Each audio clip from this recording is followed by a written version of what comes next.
It's been a little over a month since we moved to our land out here in the Upper Cumberland area of the Appalachian Mountains. It's been an adventure to say the least. We had our first hard freeze overnight. It got down to, I think, 19. So everything is frozen, the water's frozen, and it's wild because, you know, not that long ago when we first got here, it was hot. Actually, we were worried about being hot in our camper, and now we're worried about it being too cold.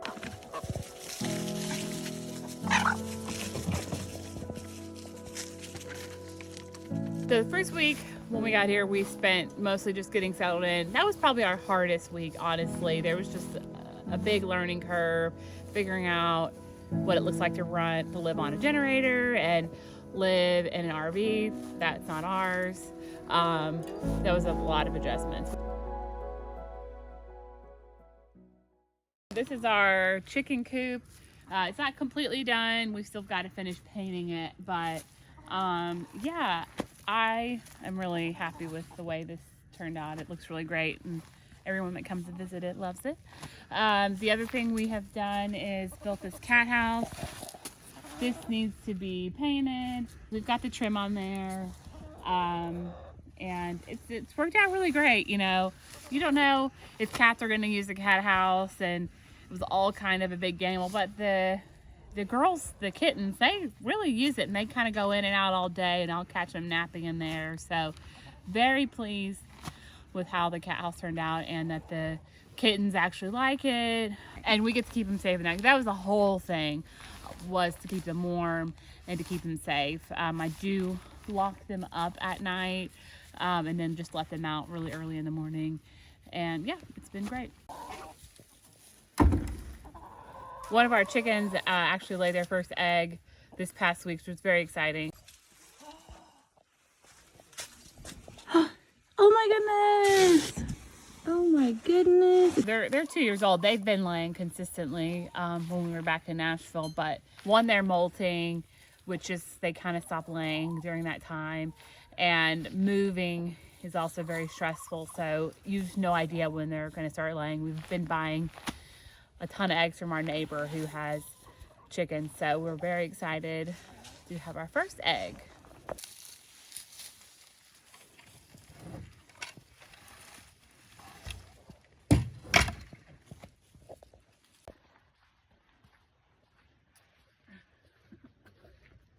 The first thing we set up when we got to our land was our bathroom area. That's what this is behind me.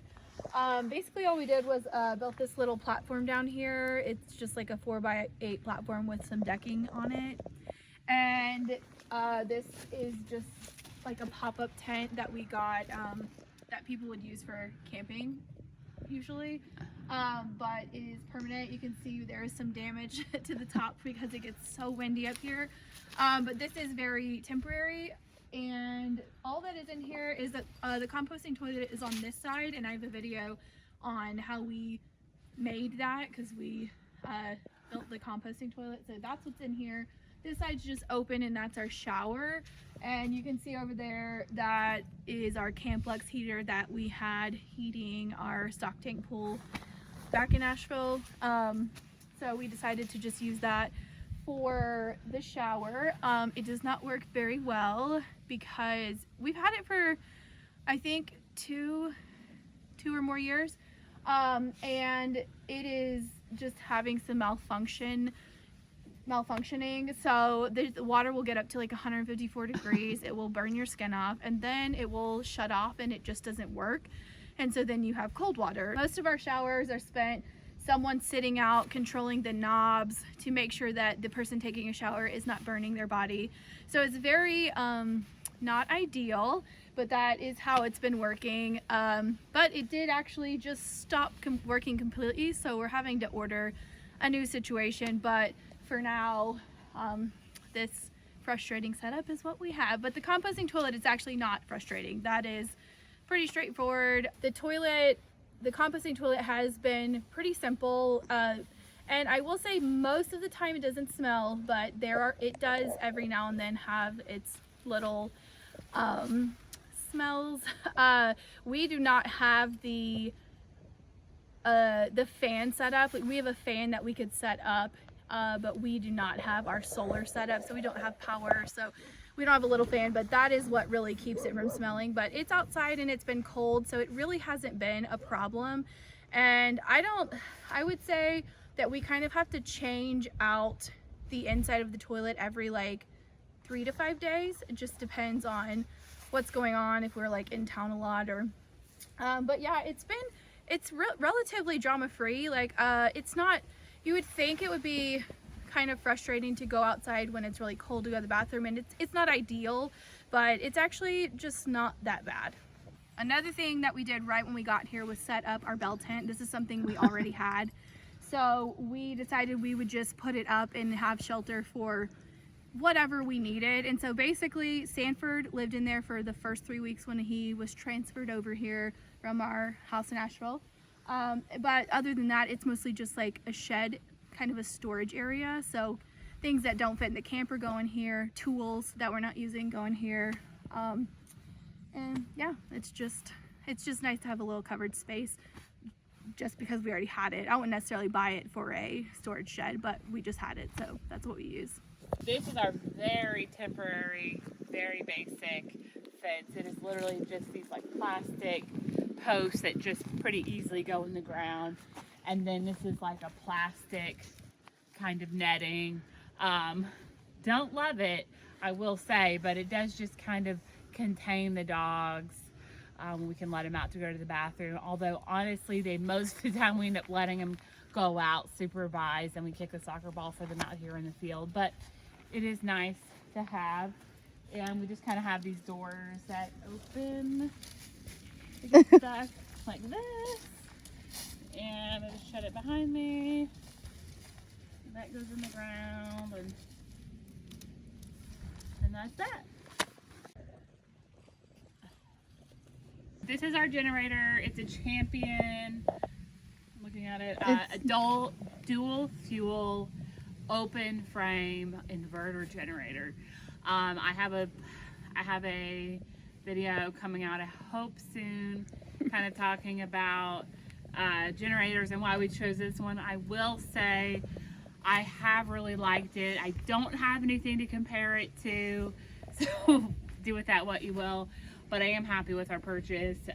We've been using it on propane, and which has, is expensive right now. So I look forward to going on solar because it is expensive, but it is our power source and it's working well. Savannah planted some greens in like a bag of soil, and here they are. I'll be curious. I mean, because we've had several hard frosts, but they're still growing, so we'll see. This is some spinach, and these are some lettuce. We're just trying to grow some baby greens. This is just kind of an experiment. We were sad about not really moving out here and not being able to grow anything, so I thought we'd give this a try.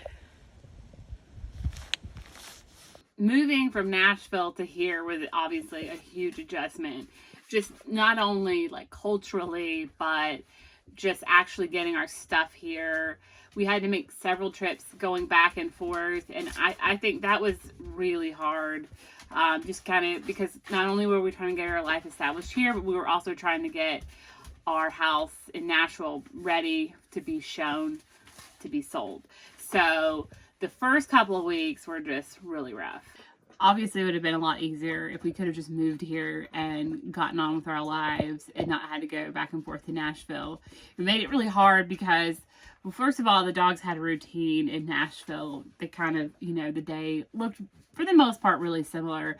And so, just going to the bathroom and for the dogs and just getting all that sorted out was rough. And then we'd go take them back to Nashville, and so I honestly think that was really hard on Hazel emotionally, but anyway. And then also, like, we had chickens back in Nashville still for like the first half of us being here, and even for a very short period of time we had cats back in Nashville, so someone was having to take care of them. And, you know, you get working on a project. If you go back to some of our videos, you'll see we start working on a project and then we'd have to turn around and go back. So it was just like really hard to get into a routine and get settled. Thankfully, though, we have been able to settle into a routine. We're not done in Nashville, and we will still have to go back and probably make a couple more trips. Not as much as we were, and now everybody's tucked into a routine. Everything is much smoother now. At our previous home, it was a lot easier to escape the elements. And here, basically what is happening outside is what is happening to your entire life. So, you know, if it's raining outside, which is kind of where a lot of our stress in the beginning came from, you know, the dogs don't want to go to the bathroom outside. Your coat, when you hang it up, it is dripping water. You and the dogs are both tracking in mud into our tiny little space in the camper. So if it's raining outside, everything is wet inside. There's no kind of escaping that. And that was a big adjustment, trying to kind of figure out how you could control a little bit of what was happening inside. And I would say, you know, it hasn't been raining as much as it did in the beginning, so that's really nice. It's still not that awesome when it's raining outside, because not only are you having to deal with mud everywhere, but you're also not getting to work on a project that you really need to work on. So that was a big adjustment, trying to kind of go from where you could just, if it was raining, you could just live your life and you could do everything you needed to do without even knowing that it was raining. But here, if you need to go to the bathroom, you got to go outside in the rain. Other things that make the raining very unfortunate, and in the beginning, we just did not have the right equipment. Like, we didn't have any raincoats. We barely have any of our clothes here with us. Everything is packed away. So we just weren't really having the right equipment to deal with the rain. We do now. We both got raincoats. We do have rain boots, and Casey even got some slip-on rain shoes. So we definitely have the stuff now. It makes it a little more bearable. And also our land, there's no grass here, you know, it's just wide open dirt. And obviously in the future, in the spring, we will be trying to lay some grass, and we will be doing garden beds, and there will be things covering the dirt. But right now it's just dirt and like the straw and things that we laid down to try to just cover up the area so that the dogs aren't fully in the mud all the time. We are, now that all the leaves have fallen off, there are spots that are covered in leaves, and that is helpful. But yeah, it's just a big pile of mud. Our generator can run on propane or gas. We've chosen propane because it is just easier to store. I can go buy, refill like 5 tanks at a time, and then just let them sit here. And there are ways to store gas. Anyway, we've chosen not to do that. So we've had to use, you know, there are times when you're like, oh my gosh, we're completely out of propane, and then you have to go into town to get it, which is about 30-minute drive. So that's been a big adjustment. Now we're a lot better, like, okay, every day, what's our propane status, when's the next time we're going into town. And in the beginning, it just seemed like every day something like that was happening. Another thing is that the propane tanks will start to freeze. So you have to swap over to another one, and you're like, is something wrong with my generator? Just little things like that were happening a lot in the beginning. We were having problems, you know, with the RV and just different things, the rain, lots of problem solving in the beginning. It felt like every day, multiple times a day, we were having to learn how to do something new. So we have figured most of that out, and we're out of that time now, which we're very grateful for. While it was stressful at first, it definitely, even in the stressful time, wasn't all bad.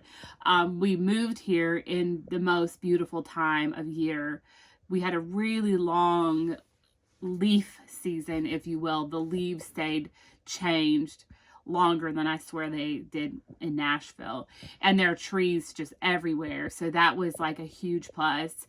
Our neighbors, we got to know our neighbors pretty early on, and they're very nice and have already been really helpful. Our first week here, our neighbor actually drove his tractor down the road.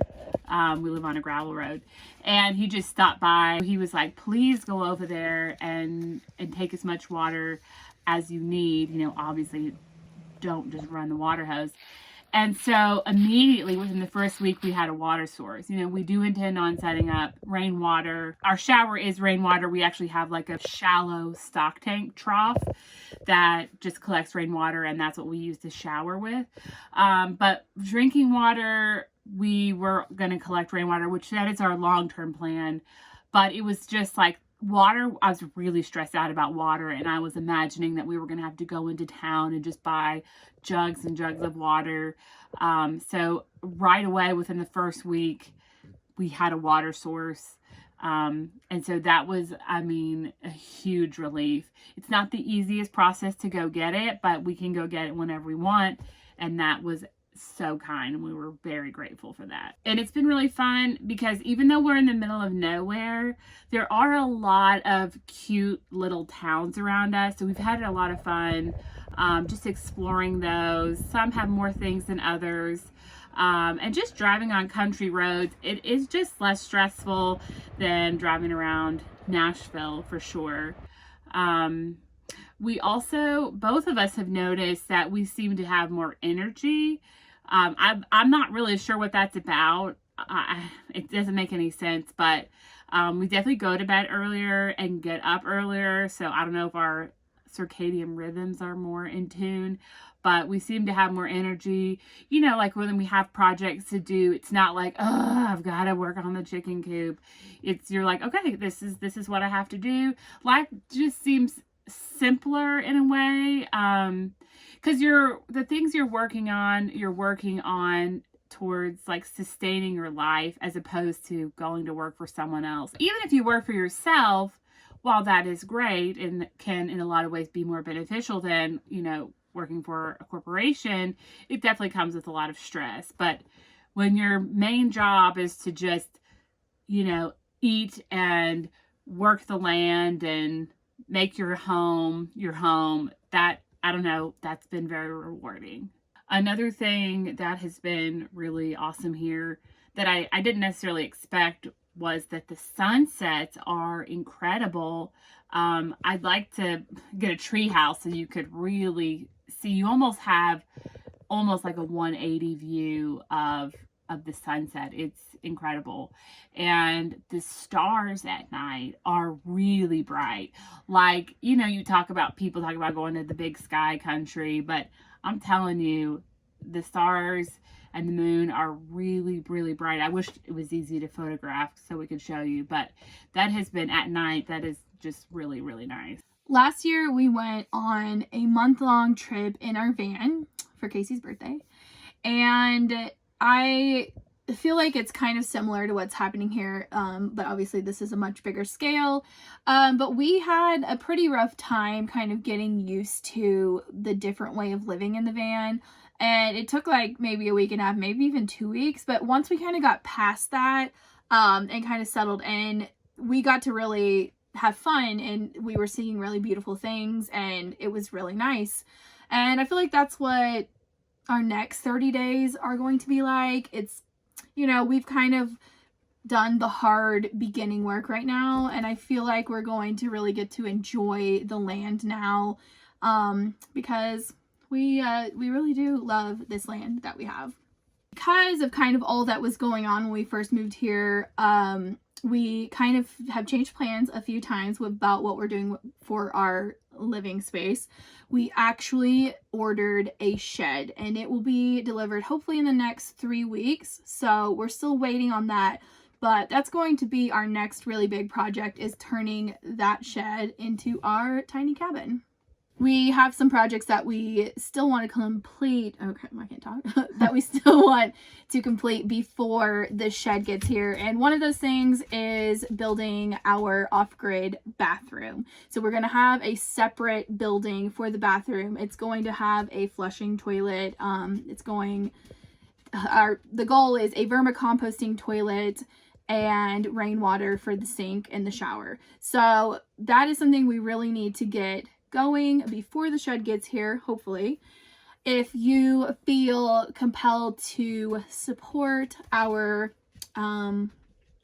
off-grid endeavor, then we actually have a wish list that I will leave down in the description box below that is just things that we need for our next project, which is right now at the bathroom. There are a few things on there that are like walkie-talkies, like a weather radio, things that are safety things. But yeah, that will be down below if that is something that you are interested in. And we are very grateful for anybody who donates any kind of items off of that list. And if you cannot financially help, we love if you leave comments. Like, you want to know something about off-grid, you're curious, if you have a question, leave it in a comment below. We'd love to hear what you are curious about, and give our video a thumbs up. That helps us a lot. Thanks so much for watching our video, and come back next week for what we're up to.